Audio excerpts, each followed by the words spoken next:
Hello guys, welcome to F125. And so today we are doing 10 laps around Australia, and here is my ranking. The team we'll be driving for is Ferrari. So without further ado, let's begin our rating.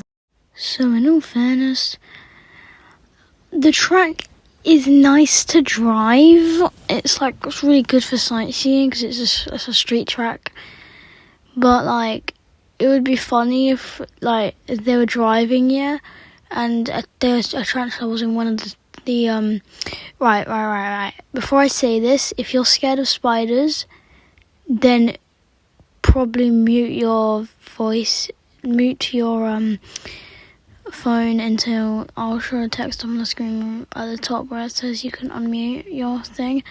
But anyways, it would be cool if, it wouldn't be cool, it'd be funny if in a real race they were driving and then they go underneath one of the trees during the thing, and then the tarantula just falls into the onto the halo, and it falls at the side of the halo, obviously, and they're doing a turn and then it just gets flung off the halo and hits the wall.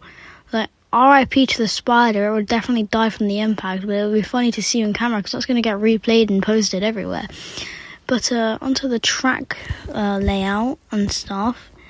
It drives okay, it's nice and smooth to drive. It's just the fact that it's a street circuit means that the walls are going to be closer to you most of the time, and there isn't going to be as much runoff area on the turns as there would be on other circuits. Obviously it's one of the more bigger, wider street circuits, which is good in terms of how you're going to drive it.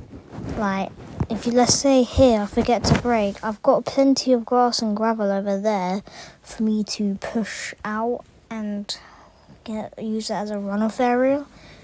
So that's good about the track. But a bad thing about the track is the track limits, because it's way too small. It's way too sensitive on turn 4-ish, I think it is. 4. Yeah, about turn 4. When you go into the exit of turn 4, it's really sensitive there, because if you go pretty much lean it on that curve a bit to the left of your car. If the curb is under the left side of your car, then it pretty much gives you a warning or a penalty, depending on how many warnings you have, or an invalidated lap time for it, which is really annoying. But you can work your way around that by taking turn 3 slower and then going a bit slower into turn 4, like I just showed you there.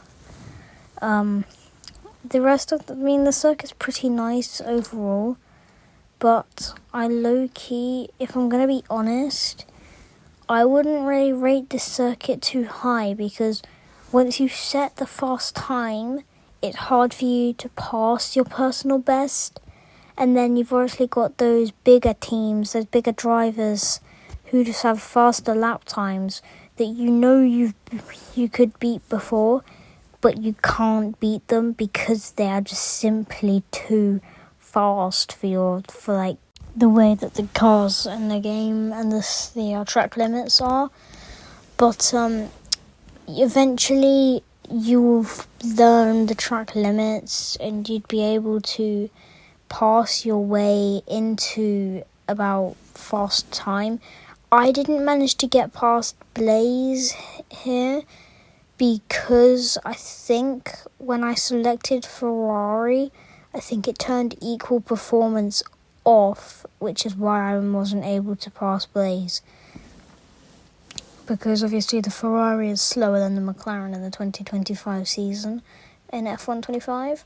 So it's really annoying. But I will also be doing this episode when I get the 2026 DLC with the 2026 tracks.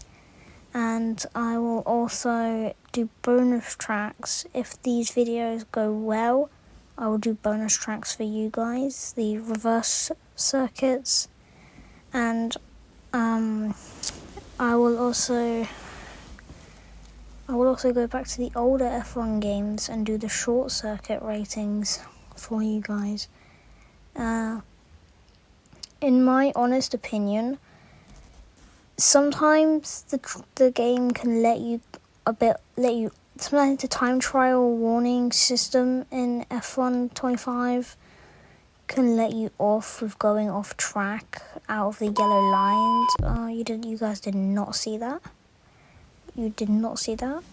Yeah, but as I was saying, sometimes you can get away with going out of the yellow lines, but it's quite rare, kind of, for me.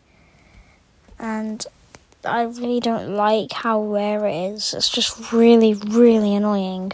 But once you get the hang of the track eventually, and you know when to brake. Usually, sometimes you know how to pass the other drivers. Obviously, I'm doing 10 laps, so it's going to be a bit harder for me to figure out the strong point for me around this circuit. So that's a downside for me.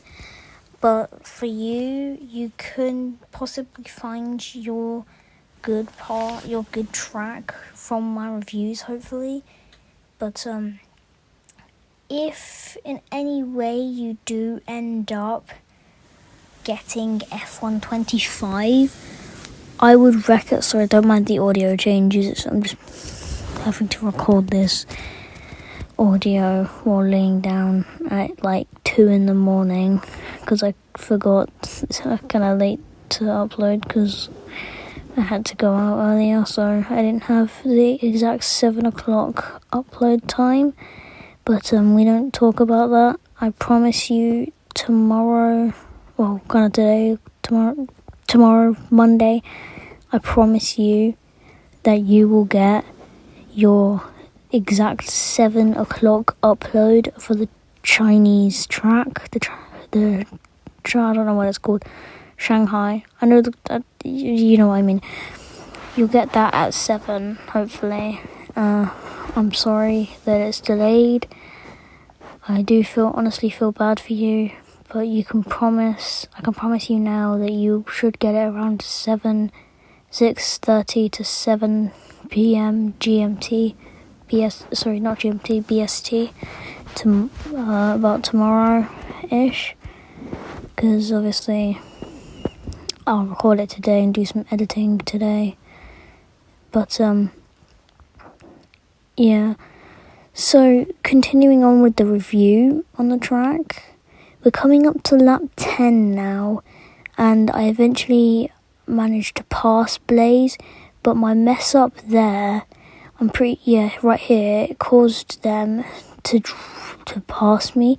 So if I managed to stay ahead of both drivers, for both my personal best and Blaze there, I would have been able to pass and overtake. But sadly, I did not manage to do that. But with the track review, as I've already said, it's a good track. It's nice and scenic sometimes, but it's also a very medium difficulty track. It's a very thin-ish tracks. Some of the turns are a bit thin, and then sometimes they're a bit wide, and then it's also hard to depict whether you've got a fast speeding turn or a slow corner. So that's going to be hard for you. Like once you understand it, depending on your car's speed is what changes the way that the turn will be, and that's always going to mess with your lap times. As you can see, after I got my good lap time in the start, I could barely narrowly get past, which isn't what I wanted, but ended up happening anyway. So as we come up to ending lap 10, here is my official rating. As much as Australia is a fun track to drive, it's really annoying with the track limits and etc. So I'm gonna have to put it in B tier, but hopefully China is way better than Australia. Well, I'll see you guys soon. Goodbye.